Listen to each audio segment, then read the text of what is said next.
Hey, what's going on, guys? Somebody's Gun here. Today we're going to talk about crafting in Season 8.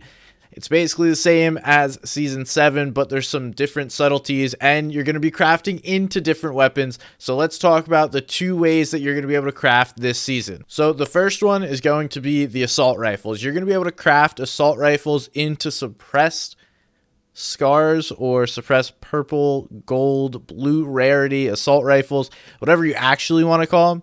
Now, the interesting thing is we have a bunch of different varieties of the AR. This season, obviously, there's only the burst and the regular AR, but what you can do is craft into the suppressed assault rifle. You're going to need nuts and bolts in order to be able to craft, and you can see that the only ones that you can actually craft into the suppressed AR are going to be the purple and blue versions of the FAMAS or the burst. Not actually able to craft any of these. It does not give you an option to craft the common rarity or the gray rarity of the burst or the green or common rarities of the regular AR. You need blue or better in order to be able to craft that suppressed AR. So just to clarify, if you do have a blue or better regular AR, you can craft it. It is the common, aka the gray and the green versions that are not able to be crafted as ARs, but as you can see, I can craft this purple burst, and I can also craft this blue AR. So blue and above for the AR, you'll be able to craft shotguns, all kinds of rarities, SMGs, all kind of rarities. So those are the three things you're going to be able to craft this season. Then for the shotguns, we have the pump shotgun and the lever action shotgun. Both can be crafted into the charge with a single nut or bolt, and it goes to the same rarity that you have it in. So if you have a green lever, it's going to go to a green charge. If you have a blue pump, it's going to go to a blue charge. So very simple for the shotguns. It's a little more difficult for the ARs because you need certain rarities and certain weapons in order to be able to craft them. Unlike the ARs, you can actually craft the common rarities of shotguns into common charges. So just so you know, be aware, you're not going to be able to craft ARs at all rarities. You can craft all shotguns at all rarities. And then just one more piece, you can craft the common all the way through the gold SMGs into a rapid fire. Exactly like last season, the better rarity, the more ammo it has, the faster it reloads. For pistols, though, you're not going to be able to craft those. Don't know what you'd expect to be able to craft out of them, but either way, you're not going to be able to craft pistols this season. One thing I really like about this season is it's not forced shotgun diversity. Shout out Goja.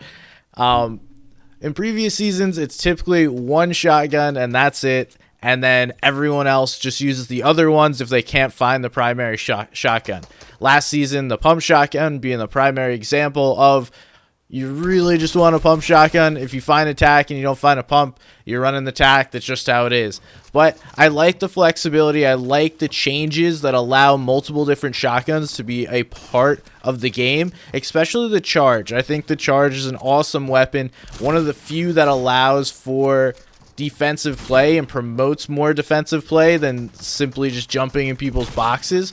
We'll have to see if that actually plays out this season when players use it. I know in endgame and previous seasons, the charge has been really strong because of that ability to shoot multiple boxes and hit shots from multiple boxes away with 100 plus 200 damage from more than a box away.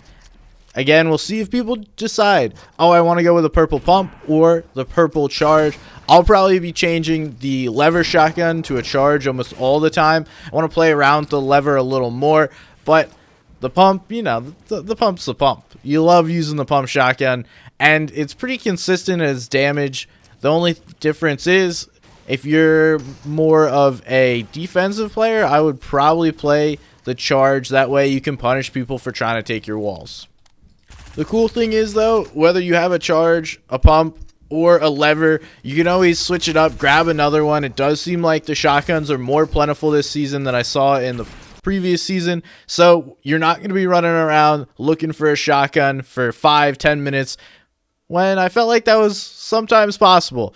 As far as the ARs, I really like using at least one of the silenced ARs to give yourself some quiet tags. I can only imagine using the triple spray silenced AR during an end game. I mean, it's already hard enough to find someone when they're triple spraying you or react fast enough. But imagine now you can't even hear the AR being shot, and all these people are triple spraying with the silenced AR.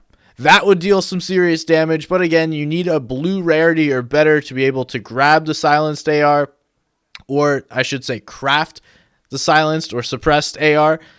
Either way, we still do know one thing for you controller players out there: craft your SMGs into the rapid fire SMGs, run through walls, and dominate your keyboard and mouse opponents with that weapon. It's one of the best weapons as far as like total damage in short periods of time. You just have to be really accurate for it. So if you have good aim on keyboard and mouse, feel free to do it. You can even sneak shots in between builds, and you know, it could be a good complement to something like a double harpoon or a single harpoon trying to get a wall on someone, or even mix it in with the minigun if that winds up staying here. Either way, I hope you guys enjoyed the video. My name is Somebody's Gun. Thank you so much for watching. I appreciate you, and I will see you guys next time.